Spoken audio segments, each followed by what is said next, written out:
Hello everyone. तो अब हम लोग देखेंगे इंडियन आर्मी और चाइनीज ट्रूप्स के बीच में जो कन्फ्लिक्ट हुआ था गालवन वैली में, और जिससे हमारे कई सारे जवान हमारे शहीद हुए थे। और उसके बाद जो डिसएंगेजमेंट प्रोसेस चला था इंडिया चाइना के बीच में, उसके बारे में हम सारी एनालिसिस इस आर्टिकल में देखेंगे। राइट, तो आप प्लीज ये जो हमने यहाँ पे दिया है प्लीज इसको रीड करें और चैनल सब्सक्राइब करें। Right, it's a free initiative for everyone, for all aspirants, civil services aspirants and other exams aspirants. Right, तो आर्टिकल का टाइटल ये है कि minor face off with Chinese troops in Galwan valley. तो Galwan valley है क्या? गालवन valley एक ऐसा एरिया है जो इंडिया को स्काई चिन वाले एरिया पे जाने का एक एक्सेस देता है। राइट, तो ये एरिया यहाँ पे है। तो स्काई चिन की अगर हम बात करें तो ये एरिया यहाँ पे है। तो इस स्काई चिन वाले एरिया में जाने के लिए इंडिया को ये एक्सेस देता है। राइट, तो ये जो एरिया है ये पैंगोंग लेक का, ये 8 फिंगर्स में डिवाइड किया गया है। 8 फिंगर्स F1 टू F8। तो कन्फ्लिक्ट के दौरान क्या होता है कि इंडिया जो है F8 पे यानी कि फिंगर नंबर 8 पे LAC को कंसीडर करता है, जबकि चाइनीज 8 किलोमीटर अंदर फिंगर नंबर 3 पे अपनी आपको अपना जो LAC है वो कंसीडर करता है। तो ये एक मेजर एरिया ऑफ कन्फ्लिक्ट है बीच में, क्योंकि पैंगोंग जो लेक है, पैंगोंग सो जो लेक है, ये काफी रिसोर्स रिच लेक है।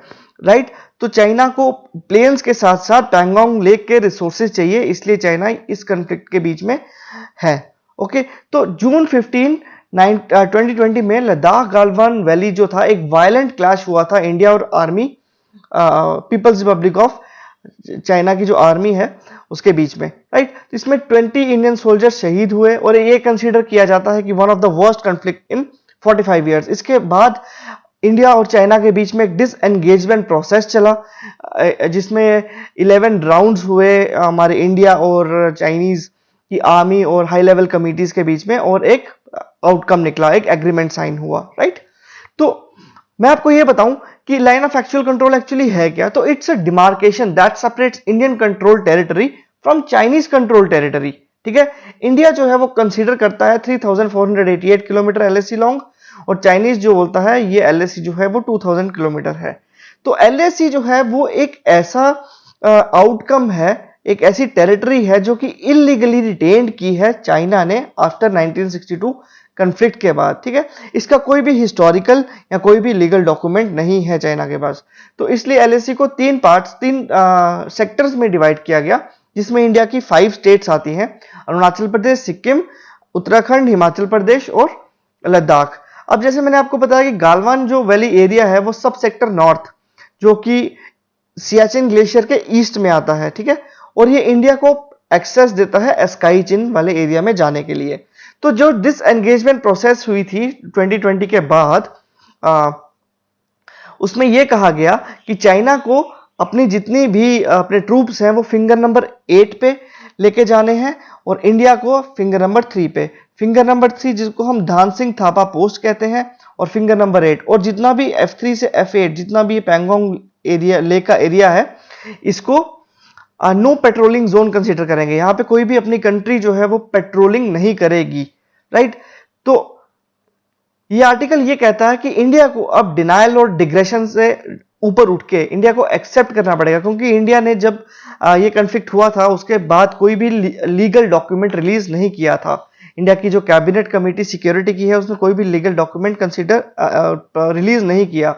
तो ऑथर ये कह रहा है कि इंडिया को डिनायल और डिग्रेशन से ऊपर उठ के पॉलिटिकली एक अकाउंटेबिलिटी दिखानी होगी, और ये एक्सेप्ट करना होगा कि Chinese military troops are stronger than India and we have subsequently have to improve our military might to counter China.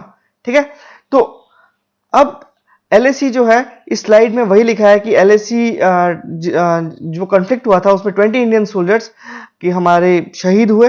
Right, तो ये अगर हम ये मैप देखें तो ये जो LAC में जो एरिया आता है वो आता है Depsang area, Galwan area, hot springs और पैंगोंग सो। ये जितने भी एरिया हैं यहाँ पे चाइना और इंडिया का कॉन्फ्लिक्ट चलता रहता है। राइट, तो करंट सिचुएशन अगर इस आर्टिकल के पॉइंट ऑफ व्यू से देखें तो करंट सिचुएशन क्या है। ठीक है, इंडिया ने अपने 50,000 टू 60,000 सोल्जर्स को डिप्लॉय किया है चाइना की जो लिबरेशन आर्मी है उसको रोकने के लिए।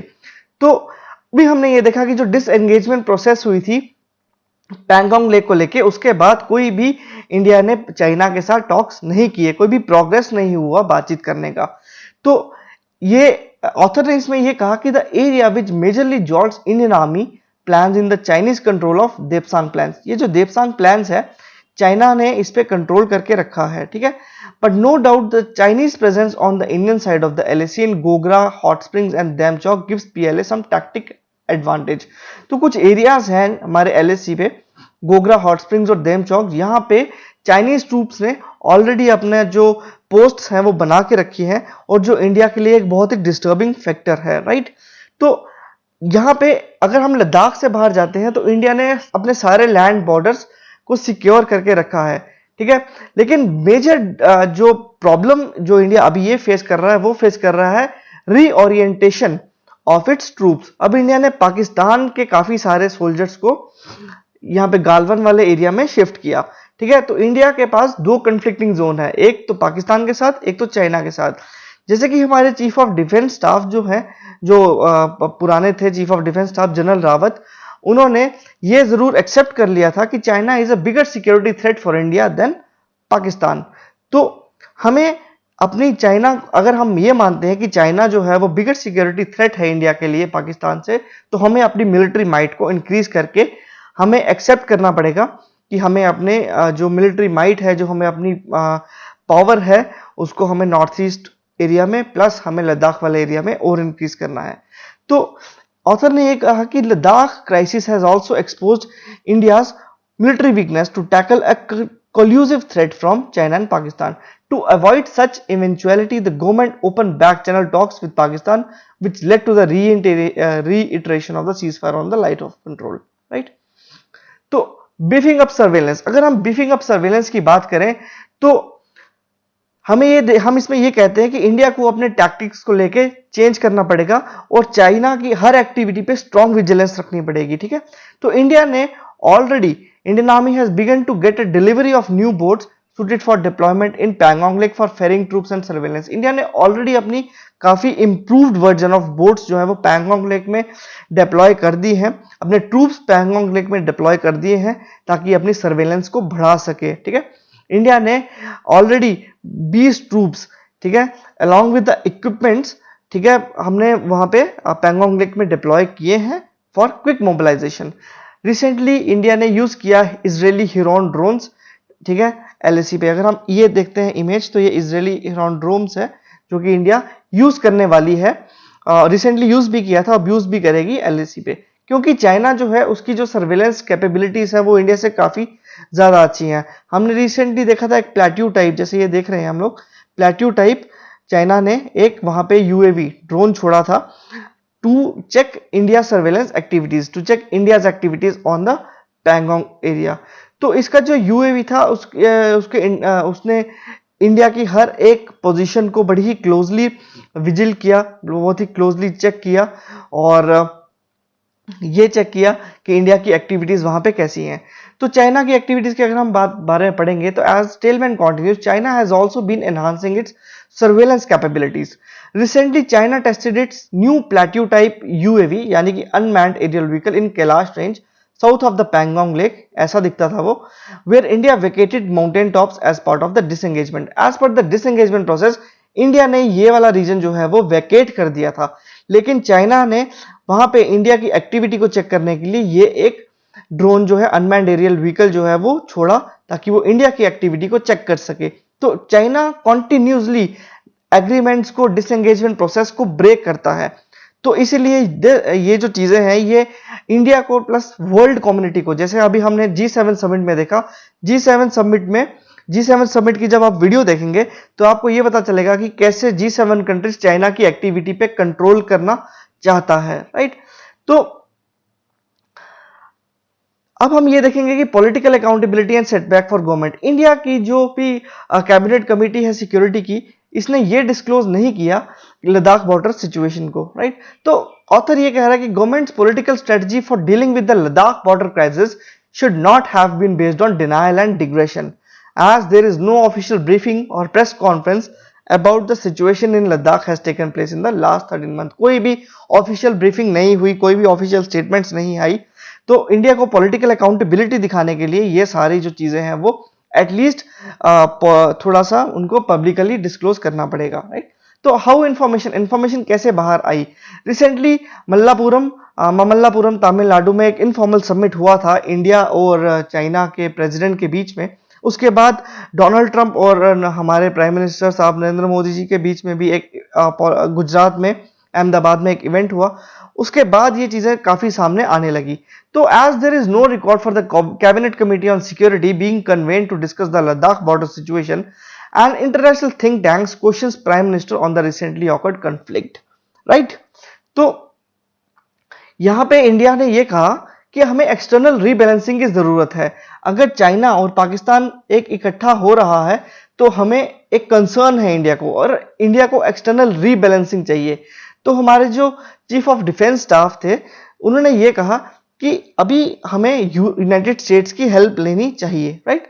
तो the Ladakh crisis has also led the government to relook at external partnerships, particularly with the United States. The US military officials have earlier spoken of the intelligence and logistics support provided to the Indian borders in Ladakh. US military ने already India को support करने के लिए जो एक हाथ है वो आगे बढ़ा दिया है। तो हमें चाइना और पाकिस्तान के कंबाइंड इफेक्ट को डील करने के लिए इंडिया को बहुत जरूरी है एक्सटर्नल रीबैलेंसिंग की, राइट। तो जनरल बिपिन रावत ने जैसे रिसेंटली ये कहा था कि China, no doubt China is a very large Indian neighbour और जिसके पास बेटर फोर्स है, बेटर टेक्नोलॉजी है, बट उन्होंने ये भी कहा कि ऑब्वियसली इंडिया जो है वो उसके लिए प्रिपेयर है। तो the military moot importance of the quad remains moot, मतलब सब्जेक्ट टू डिबेट। जो क्वाड जो 4 कंट्रीज हैं, US, Japan, India and China, India को इसकी हेल्प लेके एक क्वाड जो कंट्रीज हैं, जो 4 कंट्रीज बोला जाता है, इंडिया को इसकी हेल्प लेके एक जॉइंट पेट्रोलिंग, नेवल पेट्रोलिंग करनी चाहिए चाइना सी पे, साउथ चाइना सी में, सो दैट वो चाइना की एक्टिविटीज पे नजर रख सके, ठीक है। तो आगे ये लिखा है कि moreover India's focus is on land borders and its limited resource for military modernisation in a period of economic decline impinge on its maritime ambitions in the Indo-Pacific. India already deal कर रहा है अपने economic crisis से, जैसे pandemic चल रहा है, India में जो इकोनॉमी है वो कॉन्ट्रैक्ट हो रही है, राइट। तो इंडिया को इस समय पे अपनी मिलिट्री माइट बढ़ाना थोड़ा सा डिफिकल्ट भी है। तो idea of deterrence has failed. तो ऑथर ने ये कहा कि idea of deterrence has failed. For the last few decades, Indian planners operate on the premise that their diplomats will be able to manage the Chinese problem without it developing into a full-blown military crisis. India ने हमेशा ये देखा कि बातचीत करके हम लोग, India always believes in soft power, ठीक है। इंडिया बातचीत में विश्वास करता है। इंडिया ने हमेशा ये देखा कि हमें बातचीत करके चाइना के साथ डिसएंगेजमेंट करके हमें इस चीज का सोल्यूशन निकालना चाहिए। लेकिन अब ये बिलीफ जो है खत्म हो चुका है।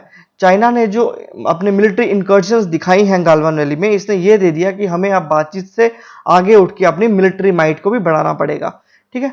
तो न्यू दिल्ली ने इससे ये सीखा कि it can no longer have simultaneous competition and cooperation with Beijing. The dramatic engagement that started with Rajiv Gandhi historic visit to China in 1988 is over. जो हमारे जो नेहरू जी थे, उन्होंने राजीव गांधी थे, जो उनका 1988 में चाइना के साथ एक समझौता था, अभी वो ज्यादा काम का नहीं है। हमें उससे उठ के नए प्रोसेसेस के बारे में सोचना पड़ेगा।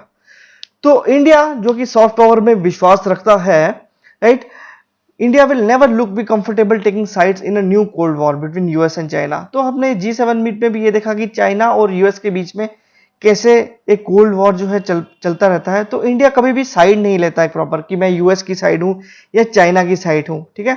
तो इसलिए क्योंकि इंडिया अपनी फॉरेन पॉलिसी को हमेशा एक अपनी सोवरेनिटी की तरफ से एक अपने अंदर ही रखना चाहता है, क्योंकि अपनी सोवरेनिटी में इंडिया बहुत वैल्यू रखता है, राइट। लेकिन अब इंडिया को यह देखना है कि to avoid a military conflict through accident such as Galwan can never be ruled out. That leaves India with the daunting task of living with the tense and uneasy calm with China for some time, a challenge brought to the fore by the Ladakh crisis. लेकिन अब India ने ये देखा कि गालवान जैसे conflict को tackle करने के लिए इंडिया को एक पर्टिकुलर डिसीजन लेना पड़ेगा, एक पर्टिकुलर एक्सटर्नल रीबैलेंसिंग की बहुत ज्यादा जरूरत है, राइट। तो अब इसका हम कंक्लूजन देखेंगे। कंक्लूजन इंपॉर्टेंट है। The events of the past 1 year have significantly Altered India thinking towards China. अब इंडिया की जो थिंकिंग है चाइना के लिए वो काफी चेंज हो गई है। जो रिलेशनशिप थे वो is at the crossroads now. Okay, तो इसने ये जो कॉन्फ्लिक्ट है इसने ग्लोबल जियोपॉलिटिक्स को काफी हर्ट किया और काफी इम्पैक्ट डाला ग्लोबल जियोपॉलिटिक्स पे, राइट। तो अब बाकी जो बाहर की हमारी G7 कंट्रीज हैं वो भी देखने लगे कि चाइना जो है वो human rights violation, illegal occupation, illegal conflicts में विश्वास ज्यादा करता है। तो it should be A wake of call for of many of the India's Asian friends and partners, enabling a high resolution envisioning of the Chinese aggressiveness। और ये India के पास एक बहुत अच्छी अपॉर्चुनिटी है to align in interests with more strongly and equivocally. जैसे US ने India को अगर हेल्प करने के लिए आगे हाथ बढ़ाया है, तो इंडिया के पास एक बहुत अच्छा समय है जहां इंडिया अपना इंटरेस्ट यूएस के सामने रख के उसके साथ एक स्ट्रेटेजिक पार्टनर बन सकता है और ज्यादा एनर्जी डाल सकता है जापान, ऑस्ट्रेलिया और आसियान जैसी कंट्रीज के साथ, सो दैट वो चाइना के और पाकिस्तान के एक कंबाइंड इफेक्ट को काउंटर कर सके, राइट। तो ये था हमारा गालवन वैली का। आई होप आपको अच्छा लगा होगा।